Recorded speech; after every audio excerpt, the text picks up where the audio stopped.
हरे श्री गुरुपवनपुरपते पाहि मां पाहि दशकं 92 இரண்டாவது ஸ்லோகம் यस्त्वन्यः कर्मयोगस्तव भजनमयः तत्र चाभीष्टमूर्तिं हृद्यां सत्त्वैकरूपां दृशति हृदि मृदि क्वापि वा भावयित्वा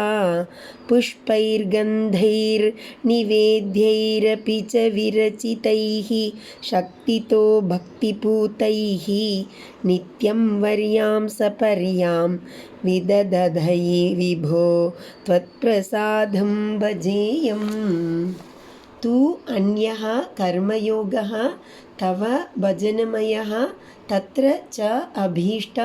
मूर्तिं हृद्यां सत्त्व एकरूपां दृशति हृदि मृदि क्व अपि वा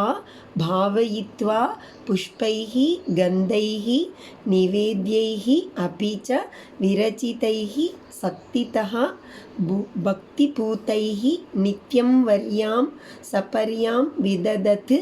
अयि विभो त्वत् प्रसादं भजेयम्। अयि विभो ओ எங்கும் நிறைந்த இறைவா, தவ பஜனமயக உன்னை ஆராதிப்பதாகிய அந்யஹது வேறொரு கர்மயோகஹயஹ கர்மயோகம் எதுவோ தத்ரச்ச அதில் ஹிருத்யாம் மனதுக்கு இன்பமளிப்பதும் சத்வ ஏக ரூபாம் சுத்த சத்துவ வடிவானதுமாகிய அபீஷ்டமூர்த்திம் இஷ்ட தெய்வத்தின் திருவுருவை திருஷதி கல்லிலோ கல்லாலான விக்கிரகத்திலோ ஹிருதி இதயத்திலோ மிருதி மண்ணிலோ மண் பிரதிமையிலோ क्व अपि वा வேறெதாவதொன்றிலோ பாவயித்வா பாவித்து ஆவாகனம் செய்து சக்திதா என் சக்திக்கு ஏற்றவாறு விரச்சிதைகி சேர்க்கப்பட்டவையும் பக்தி பூத்தைகி பக்தியினால் தூய்மையாக்கப்பட்டவையுமான